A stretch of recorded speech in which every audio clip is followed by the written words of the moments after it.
Your highest and best use as an agent of your time is really simple: lead generation and relationships. That's it. Everything else is secondary, because no leads equals no business. And yet, most agents spend less than 20% of their time on lead generation. Why? Because it's uncomfortable, it's uncertain, it requires consistency. So instead, we default to tasks that feel productive, but don't actually move the needle. One of the biggest reasons agents feel overwhelmed is not because they have too much to do. It's because they're doing too many things that don't actually matter. And the hard part is most of these things feel important. Answering emails, tweaking your CRM, designing a new logo, posting on social media, redoing your time blocks again for the third time this month. None of those things are bad, but if we're being honest, a lot of agents are busy all day, but then wonder why their business isn't growing. So today, I want to help you answer one of the most important questions in your business. What should I actually be spending my time on?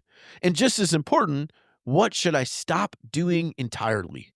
Because if you can get this right, you don't just grow your business, you get your life back. About a year ago, I was leading a book club, a virtual book club in the Faithful Agent community. Some of you listening might have been part of that book club. We had maybe 20 to 30 agents. And I remember I was pushing it. I was excited about it. I was really adamant about it, trying to get us on calls every week, super excited, thought it was super important. But I then was listening to another podcast, and I remember somebody saying, whoever the guest was, challenging and saying, we often think that all the activities and the things that we do are so important. We inflate them in our mind because we want to feel like the work we're doing actually matters. But he challenged us. Most of the things that we do don't actually matter in our business, and they don't matter to other people the way we think that they do. And so he challenged, is there something that you're doing right now that maybe doesn't actually matter to anyone? You've convinced yourself that it does. What would happen if you just stopped doing it? Would anyone even care? And I remember listening to that, and I said, okay, I'm going to do that with my book club. This virtual book club, I thought, 20, 30 agents, they're excited about it. They need me to show up. They're intentional about it, right? They need me to do this. And I took his advice and I said, you know what? Maybe it's not true. I wonder what happens if I just cancel this week. And so I canceled the call, and then I never say anything about it ever again. And guess what? I canceled it. I canceled all the other calls, and not one person to this day has ever asked me about it. And I'm not offended. It's like it didn't actually matter. But I was spending energy, and I was spending time, and I was convinced that it mattered. So much so that I was spending way too much mental time, way too much physical time, way too much energy on getting this book club to happen when, guess what? No one actually cared. How much of your own business is the same thing happening, that maybe, just maybe, there's stuff you don't actually need to do in the first place? All right, no Faithful Agent podcast would be official or full without a Christian dad joke. The Sunday school teacher asks the children to draw Christmas pictures. She goes over to one student and sees he's drawn a picture of 4 people on an airplane. What is this? She asked. Mary and Joseph and baby Jesus on a flight to Egypt, he says. Well, who's the 4th person? That's Pontius, the pilot. Most agents don't have a time problem. They have a clarity problem. We've been trained in our industry to think if I just do more, then I'll make more. So what is the standard agent response? We start to stack more marketing, more systems, more tools, more strategies, or maybe just a bunch of activity that we don't actually have a strategy for, if we're honest. And eventually, our business just turns into a giant pile of activity. But very little of it is actually producing results. Because the truth is, not all work is created equal. I've coached for 8 years, and I've come across consistently Agents, even agents with a good business, right? You've heard me talk about we need to shift our mindset from being an agent to being a business owner and make business owner driven decisions, make data driven decisions, because as I said, not all work is created equal. But I've coached agents for 8 years. It doesn't matter if you're a newer agent or you're a successful agent. Almost every single one comes to me with some complex strategy of here's all the things that I do to generate business. I do open houses. I do some cold calling. I post on social media. I'm starting a YouTube channel. I work by referral. I'm also active in the community, right? They're doing all of these things. And the reality is when I say, okay, well, tell me where your business came from last year, they don't know, number one. So they're just guessing, which, okay, that's okay. But we want to operate like business owners. So we need to know, where does your business actually come from? But when we start to nail it down, when we start to get into the nitty gritty and we realize, let's say that you did 15 transactions, 20 transactions, 30 transactions last year, almost every single agent, the vast majority, say 80% of it, came from their sphere, right? It came from working by referral, came from relationship, maybe not working by referral, maybe just getting referrals, right? They weren't actually working by referral, but generating referrals. But then when we actually start to look and we say, well, what are you spending your time on? Well, I'm also doing these social media reels and open houses and all the things I mentioned earlier. And then I ask the question, well, how many deals did you get on social media last year? And the answer is none. Then what in the world are we doing? Why do we keep showing up for that? Why do we keep spending time on that? Not all work is created equal. I know that everyone around you makes it seem like you got to be a social media influencer, or you got to do open houses on the weekends, or you got to be cold calling, or you got to be using AI, or you've got to do whatever it is. And so we just start to do all of this stuff because we think that's what it takes. That is totally untrue. The reality is your job is to figure out what is actually working and go all in on that. If it's referrals, go all in on that. Become better at it. Become more excellent. Master it. If it's social media, awesome. Go all in on that. Become a master. Excellent at it. Post more often. Create better reels, whatever the scenario is. But most of us, we don't actually have strategy. But if we actually said we had a strategy and we would write one down, we'd say, well, I'm going to do all of these things and hope that it turns into business. That's not what a business owner does. Not all work is created equal.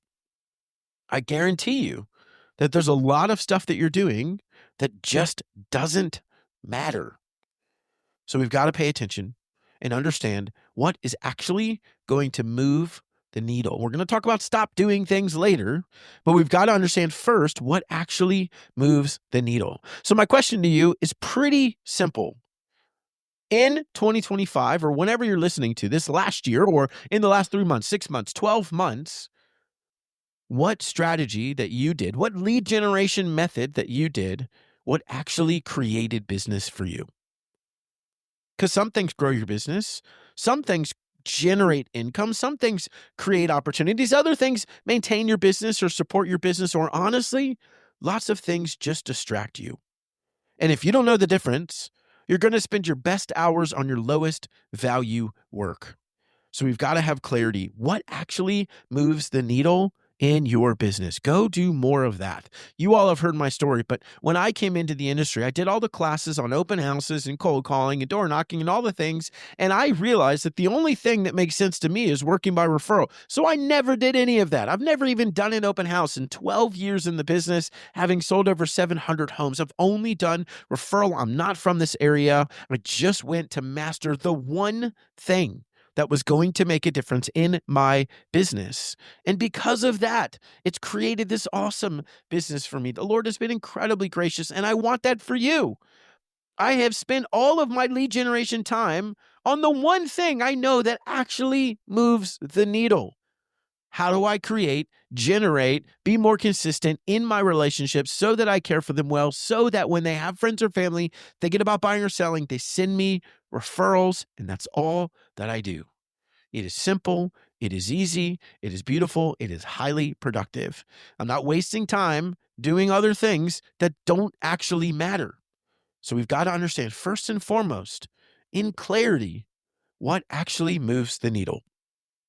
Second, I want you to think about this. I want you to calculate your dollar per hour. Now, I'm going to ask you to do math, which I get it. We're agents. We don't like doing math other than we can do 3% of everything, right? But we need to make the shift. We need to understand again, stop being an agent, start thinking like a business owner. You need to understand your dollar per hour. How much is your time actually worth? Because this is how we start to make better decisions with where to spend our time. How much is your time actually worth per hour when you're generating business? Okay. Because most things in your business, most of the activities that you do don't generate business. They're a result of generated business. What do I mean? When you're lead generating, that's generating you business. When you're showing houses, that's not generating business. That's a result of the business that you did generate. When you're writing contracts, that's not generating business. Responding to emails or texts or whatever it is, that's not generating business. That's not actually making you money. It's a result of the money-making opportunity, which in our industry is called lead generation. So you need to understand, what is your dollar per hour worth in lead generation? And it's a really simple mathematical equation. So let's say in my experience of coaching agents, the average agent, if they're honest, does 2 hours a week of lead generation. That's it. 2 hours a week of lead generation. So say you did that for 50 hours. All right, stick with me. I know it's a podcast, but let's think about this math. 2 hours a week for 50 weeks equals 100 hours of lead generation in a year. Okay, 2 times 50, 100.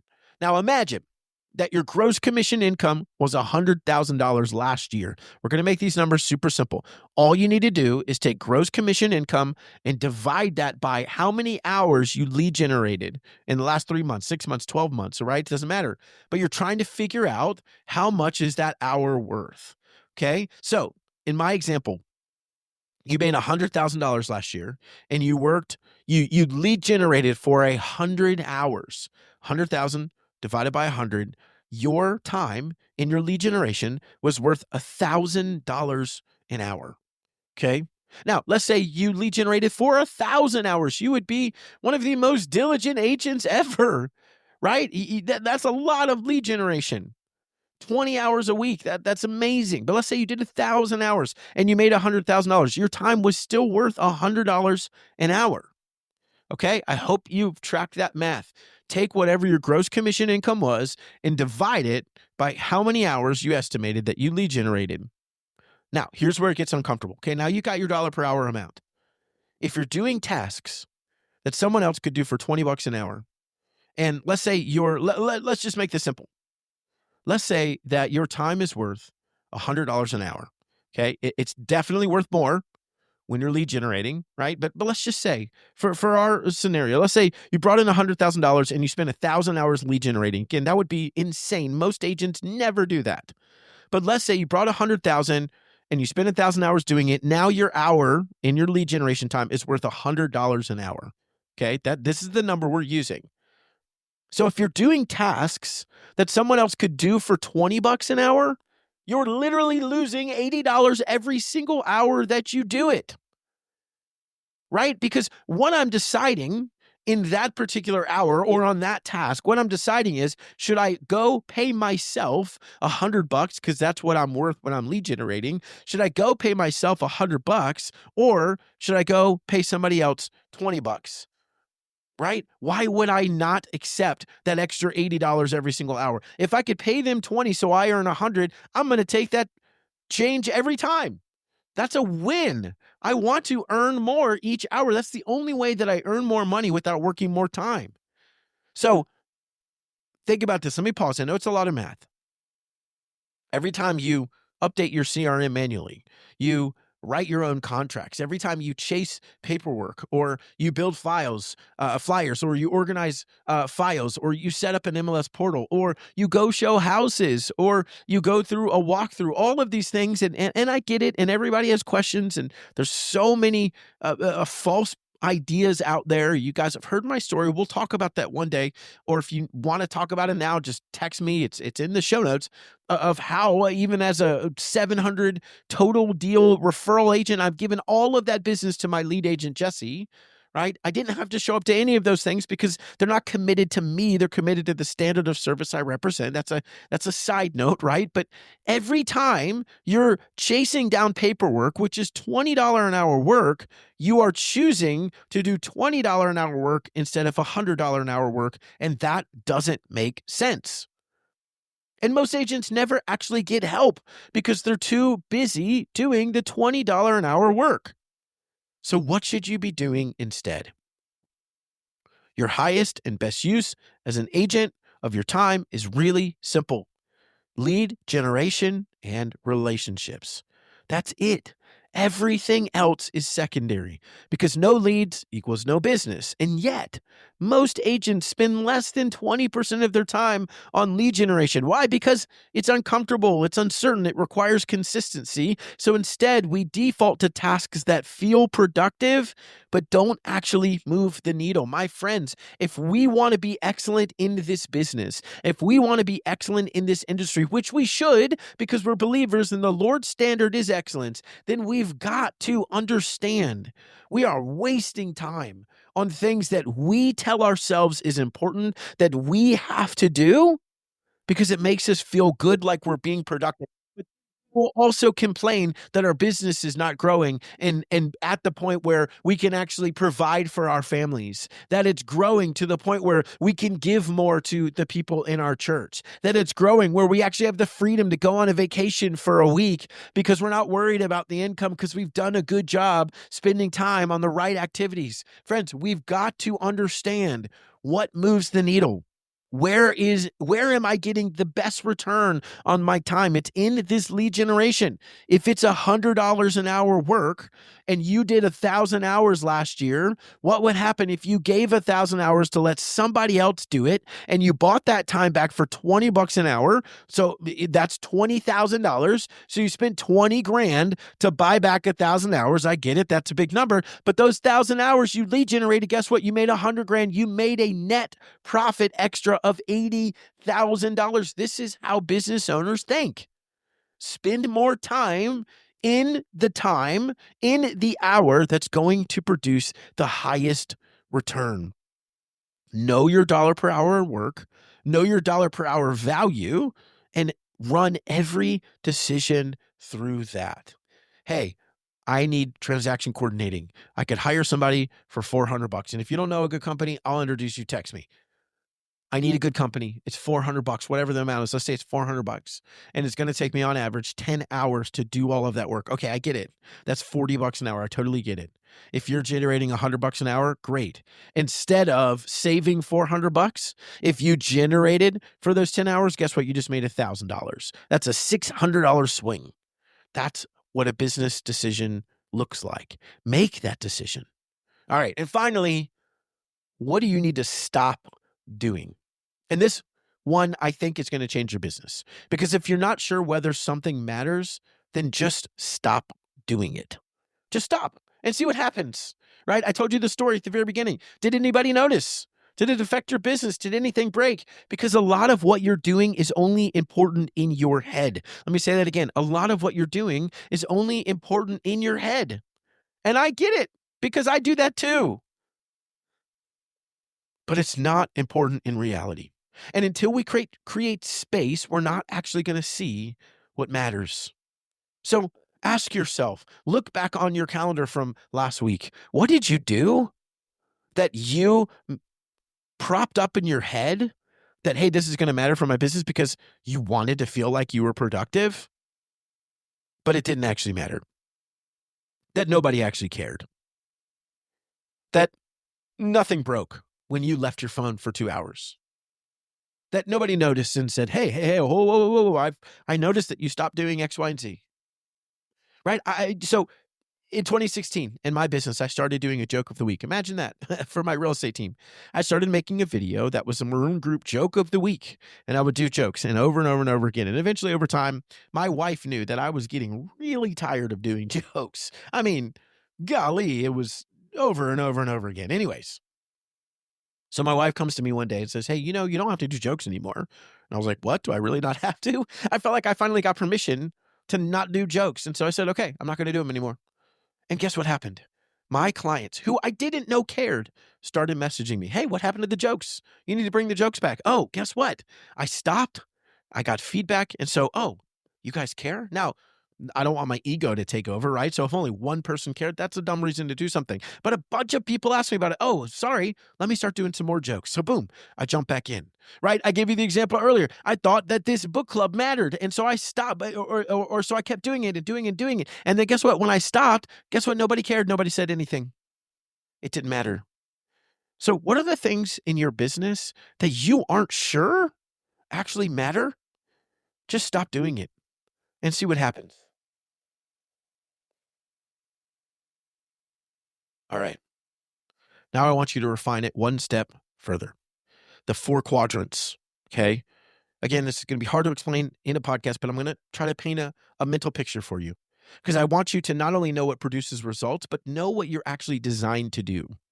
So I want you to think in 4 categories. You've got a box and there's 4 different quadrants. So in the top left box, and if I'm you and you're in a space, I'd stop what I'm doing. I'd actually draw this out real quick and you can fill it in, right? It won't take you but a few minutes. But I want you to think in the top left quadrant, I would just write the word love and good. Things that I love, things that I'm good at, right? This is your sweet spot. You should spend most of your time here. Things that I love, things that I'm good at. So for me, it could be relationships, right? What do I love to do? What am I good at? I'm good at speaking, so I should do more of that. I love podcasting. Don't know how good I am at it, but I love podcasting. I'm going to put that in there, right? And then that's the top left. The top right is things that I love, but I'm bad at them. Okay? Love and bad.